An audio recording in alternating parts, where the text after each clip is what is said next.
Hello, everybody. My name is Shamash. I'm author of this book, Mindfulness for Dummies, and I'm going to be reading to you a little section. It's actually towards the end of the book.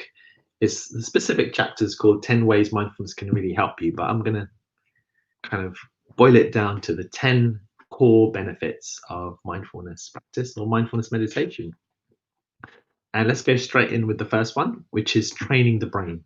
So there's been loads of neuroscience research on mindfulness, and they've found that changes happen in the brain just from practicing for a few weeks, certainly when it becomes 6 weeks or 8 weeks.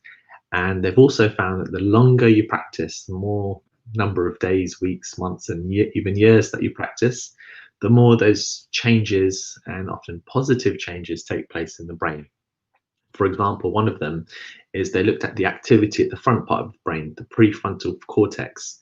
And this is the more human part of the brain. It's the largest of all the mammals, far larger in human beings. And they found that more activity in this part of the front of the brain is associated with anxiety and depression and avoiding challenges. And they found that more activity on this side resulted in greater resilience and a greater likelihood of being able to face up to challenges and less anxiety and depression and stuff like that. And they found that mindfulness practice, the activity shifted more to that part of the brain as you did even just a few weeks of mindfulness. And when they looked at monks and nuns that have practiced for years, they found that that shift was huge. They almost thought that the computers weren't working properly. And it's linked to well-being, resilience, and happiness as well. So the first benefit is it trains your brain, and that's just one of the ways that it trains your brain. Secondly, it improves relationships. So studies have found that the quality of people's relationships improves after practicing mindfulness because people's emotional intelligence increases. So you become more aware of your own emotions, and you're also able to look at other people's perspective. So if you're in a relationship with a partner and they say something which may be frustrating and annoying, and normally you would just react to that, you'd listen to them and you think, actually, maybe they've gone through some difficulty or some challenge. There's obviously a strong emotion there, and there may be a reason for that. And so it tends to improve relationships. Next, there's been some research on creativity, and they found that it boosts your creativity when you do mindfulness. And I think there's actually a whole book on mindfulness and creativity. And I think it's to do with the fact that there's one part of our creative element, which is to do with reflection and taking a moment to stop thinking so much and give some space for your mind for creative ideas to come up. And mindfulness helps give that space. So that's the third benefit of mindfulness. In fact, in our daily mindfulness club this morning, someone was practicing mindful breathing, and they tried breathing in creativity, and they ended up coming up with a whole new series of webinars that they're going to use to support others. So just an example from this morning.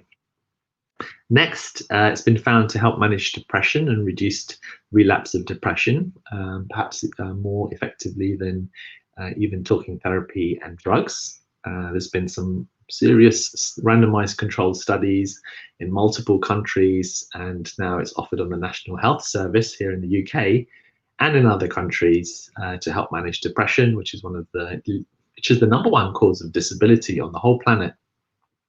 So really, really powerful outcomes there. Next, it helps manage chronic pain. So mindfulness-based stress reduction, which was the initial research-based form of mindfulness started back in 1979. Even though in those early days, they found that there was a big reduction in chronic pain. We were quite surprised at the beginning because we're becoming more aware of our pain. So why does it reduce? And it's often used in pain clinics. So there's another benefit. Next benefit, and this is something that I've personally found, is that it gives a deeper meaning to life. So you get to reflect a little bit more deeply about yourself and your relationship with the world. And as you practice more and more mindfulness, rather than thinking about, I'm going to be happy in the future when I get this job or this house or this car or this relationship, it's more about, actually, what if I can learn to be present in the here and now and enjoy this very moment? So it can give meaning that way. It can certainly help with managing stress and anxiety. So there's been a whole bunch of research on that. and it links to resilience. And it needs to be taught in the right way because of mindfulness raises our level of awareness, so you can actually notice emotions more, like sadness and anxiety. But it also teaches us the skills in how do we navigate through them in a skillful way. And it teaches the skill of stepping back. So you learn to disidentify from your emotion, and you realize that emotions are in motion, they're moving all the time. So if you have a feeling like anxiety, rather than just saying to yourself, I am anxious, or I'm an anxious person, or I'm depressed, or I'm a depressed person, you just say, okay, the feeling of anxiety has come to visit me at the moment, and I notice it in my body, and I bring curiosity, and I know that this too will pass, like all emotions pass. So there's another benefit. The next benefit is it helps you deal with addiction. There's been a specific program developed just for that. One that comes to mind is called mindfulness-based relapse prevention, and that can really help for people trying to manage addictions. And we're all on the addiction scale somewhere, um, but particularly with phones and stuff, but they can be certainly addictive. And then you go into food, it can even be food addictions, and then you can go into drugs and alcohol and all that stuff. And I see here in the book that you can practice the RAIN exercise here for managing cravings. It's a 4-step thing, which is offered by researchers. R stands for recognize you're experiencing a craving. Allow yourself to gently be with the experience. A is to accept the moment as it is. I is to investigate the experience and ask yourself what's going on in my body right now. And N is to note your experience. Perhaps you feel a sense of pleasure, tightness, and then it's teaching to ride the wave of this urge. It's called urge surfing mindfulness. The next benefit, I think that's the 9th one, which is regulating your eating habits. So I mentioned eating, and there's a whole field of research and training and books all about the concept of mindful eating, which is about being more conscious about how hungry you are or how full you are. And actually, when you're eating, to be really present with your food, to take your time as best you can, and going from it being an automatic, habitual process to being a more conscious one that can help with that. And finally, quite simply, it can actually increase your levels of well-being and happiness. And I talked about at the beginning of this little mini video how it shifts the activity to more to the left prefrontal cortex, which is associated with well-being and happiness. And so it can make you a bit cheerful too.